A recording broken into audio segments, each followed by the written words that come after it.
دوستو، جہاں drama serial Ertugrul Ghazi Pakistan سمیت پوری دنیا میں اپنی کامیابیوں کا سفر طے کر رہا ہے، وہیں صدیوں پرانا قائی قبیلہ بھی لوگوں کی توجہ کا مرکز بنا ہوا ہے۔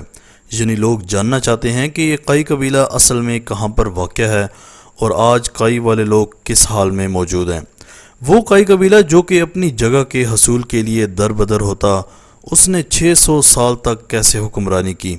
قائی قبیلے کے پرچم میں موجود نشان کس چیز کی علامت ہے اور اس کا کیا مطلب ہے؟ یہ آپ کو آج کی ویڈیو میں دیکھنے کو ملے گا، لیکن دوستو ویڈیو میں مزید آگے بڑھنے سے پہلے اگر ابھی تک آپ نے ماجد ٹی وی کو سبسکرائب نہیں کیا تو جلدی سے اس چینل کو سبسکرائب کر کے بیل آئیکن پریس کر دیں۔ نمبر 1، دوستو قائی قبیلہ اوز ترک لوگوں پر مشتمل ایک قبیلہ ہے اور بوزوگ ٹرائبل فیڈریشن کی ایک شاخ ہے۔ 11ویں صدی میں محمود الکاشگری نے قائی کا حوالہ ذکر کیا۔ قائی کا مطلب ہے کہ وہ جو باہمی رشتوں کی وجہ سے مضبوط اور طاقتور ہو۔ قائی اوز ترک قبیلوں کے 24 قبائل میں سے ایک قبیلہ ہے اور یہ اوز خان کی نسل میں سے ہیں۔ 12ویں صدی عیسوی میں ترک قبائل کی شکل میں رہتے تھے۔ یہ تمام قبیلے خانہ بدوش تھے، نہ ان کی کوئی منزل تھی اور نہ ہی کوئی ٹھکانہ۔ جہاں سرسبز علاقہ اور پانی نظر آیا، اپنے خیمے گاڑ کر وہیں ڈیرہ ڈال لیا۔ انہی ترک قبیلوں میں سے ایک قبیلے کا نام قائی قبیلہ تھا۔ یہ نہ صرف دیگر قبائل سے بڑا تھا بلکہ طاقتور بھی تھا اور اس کو باقی تمام قبیلوں پر برتری حاصل تھی۔ سلیمان شاہ اس قبیلے کے سردار تھے۔ قائی قبیلے کا ذریعہ معاش بھیڑ بکریوں کے ریوڑ پالنا اور پھر ان کے اون سے کپڑے بنا کر ارد گرد کے تجارتی قافلوں پر فروخت کرنا تھا۔ قائی قبیلہ ایک جنگجو قبیلہ تھا۔ قائی قبیلہ بیک وقت دو بڑی طاقتوں یعنی منگولوں اور صلیبیوں سے لڑ رہا تھا۔ ہمت و جرت کی یہ عجیب داستان ہے کہ چرواہوں کا یہ خانہ بدوش قبیلہ جو بے رحم موسم میں قحط سالی سے بچنے کے لیے حلب کے امیر سے ایک زرخیز زمین میں قیام پذیر ہونے کی اجازت مانگ رہا ہوتا ہے، وہ قبیلہ آگے چل کر ایک ایسی عظیم سلطنت کی بنیاد رکھ دیتا ہے جو کہ 600 سال تک قائم رہتی ہے۔ نمبر 2، دور حاضر میں موجود قائی قبیلہ اور اس کے لوگ۔ دوستو قائی قبیلہ 11ویں صدی میں وسط ایشیا سے اناطولیہ آ گیا، جہاں اس وقت سلجوقی سلطنت کی حکمرانی تھی۔ گندوز الب کی دریائے دجلہ میں موت کے بعد ان کے بیٹے سلیمان شاہ اس قبیلے کے سردار بنے۔ چند برسوں کے بعد ان کی بھی موت واقع ہو گئی۔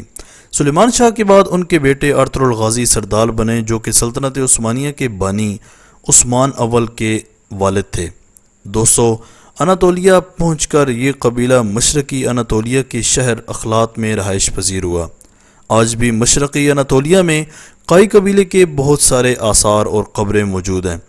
اس کے علاوہ دوستو قبیلے کے بعض خاندان 14ویں صدی سے بلقان میں بھی آباد ہیں۔ قبیلے کا سردار بننے کے بعد ارطغرل غازی اپنے خاندان کے ساتھ ارزنجان چلا گیا اور پھر یہ خاندان تقریباً سن 1229 عیسوی میں اخلاط سے ہجرت کر کے دریائے دجلہ پار کر کے کونیا چلا گیا۔ موجودہ ترکی میں صوبہ بیلجک قائی قبیلے کا مرکز سمجھا جاتا ہے۔ دوستو یہ لوگ اپنے اجداد کی طرح خیموں میں تو نہیں رہتے، لیکن اپنے اجداد کے رسم و رواج کی پیروی کرتے ہیں، بلکہ 700 سال گزر جانے کے بعد بھی یہ قبیلے آج مشہور زمانہ ڈرامہ ارطغرل غازی میں لوگوں کی توجہ کا مرکز بنا ہوا ہے، اور تاریخ نے ایک بار پھر ان کے پرچم کو بلند کر کے یہ ثابت کر دیا کہ ظلم کے خلاف لڑنے والی قومیں تاریخ کبھی نہیں بھلاتی۔ نمبر 3، دوستو دولت عثمانیہ کے عثمانیہ سلاطین کا شجرہ نسب اسی قبیلے سے ملتا ہے۔ قائی قبیلے کو ترکی میں انتہائی عزت و تکریم حاصل ہے، اور نہ صرف ترک عوام بلکہ ترکی کے صدر اردگان بھی قائی قبیلے سے بہت محبت کرتے ہیں۔ رجب طیب اردگان نے قائی قبیلے کی باقیات کو بہترین طریقے سے محفوظ رکھا ہوا ہے، اور قائی قبیلے کے پرچم کو آج بھی اتنی ہی اہمیت دی جاتی ہے جتنی ترکی کے جھنڈے کو اہمیت دی جاتی ہے۔ دوستو عظیم ترک قائی قبیلے نے عالم اسلام کی طویل تر روشن مستقبل کے لیے اللہ کا نظام اللہ کی زمین پر قائم و دائم رکھنے کے لیے بیش بہا قربانیاں دیں، مردوں، عورتوں اور بچوں کی شہادتیں دیں۔ عظیم سلطنت عثمانیہ کی بنیادوں میں اس عظیم قبیلے کے عظیم مجاہدین جانبازوں کا خون شامل ہے۔ نمبر 4، قائی قبیلے کے پرچم کی حفاظت۔ دوستو ویسے تو ہر انسان اپنے ملک کے پرچم کی بہت حفاظت کرتا ہے، لیکن قائی قبیلے کا یہ رواج تھا کہ ان کے اوطاق کے سب سے مقدس اشیاء میں سے ایک ان کا پرچم بھی ہوتا ہے۔ جہاں بھی جنگ پر جاتے تو اپنا پرچم اپنے ساتھ لے کر جاتے۔ اسی طرح دوستو ڈرامہ کے دوسرے سیزن میں جب تو تک ان قائی کے پرچم کو نیچے گرانے کی کوشش کرتا ہے تو آرتھر آ کر اپنے پرچم کو پکڑ کر کہتا ہے کہ تم شاید یہ بھول گئے کہ یہ صرف ایک کپڑے کا ٹکڑا نہیں، اپنے اسلاف کی نشانیوں کے لیے ایسا رویہ جو توہین آمیز ہو ایک سپہ سالار کو زیب نہیں دیتا۔ جینے کا مقصد صرف یہ ہونا چاہیے کہ اسلاف کی نشانیاں سر بلند رہیں ہمیشہ۔ جو انسان اپنے پرچم کی حفاظت نہیں کر سکتا وہ اپنے قبیلے یا اپنے ملک کی کیسے حفاظت کرے گا۔ نمبر 5، قائی پرچم میں موجود نشان۔ دوستو ڈرامہ سیریل ارطغرل الغازی میں دکھائی جانے والی ہر چیز پر ناظرین کی کڑی نظر ہوتی ہے۔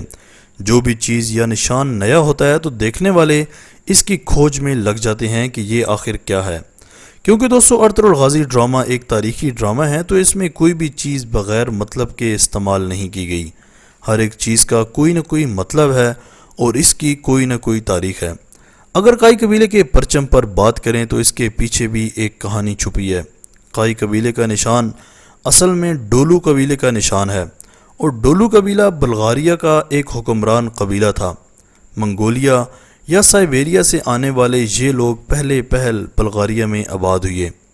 دوستو قائی قبیلے کا یہ نشان زندگی کے درخت کی علامت ہے، اور بلغاریہ کے لوگ اصل میں ترک ہیں۔ آج تک کے لیے اتنا ہی۔ کیا آپ ارطغرل الغازی ڈرامہ مکمل کر چکے ہیں یا بھی رہتا ہے؟ کمنٹ سیکشن میں اپنی قیمتی رائے کا اظہار ضرور کیجیے گا۔ اسی طرح کی امیزنگ ویڈیوز کے لیے ماجد ٹی وی کو سبسکرائب کر کے بیل آئیکن پریس کر دیں تاکہ ماجد ٹی وی کی آنے والی ہر ویڈیو کی نوٹیفیکیشن آپ کو آسانی سے ملتی رہے۔ اگلی ویڈیو تک کے لیے اجازت دیجیے۔ اللہ حافظ۔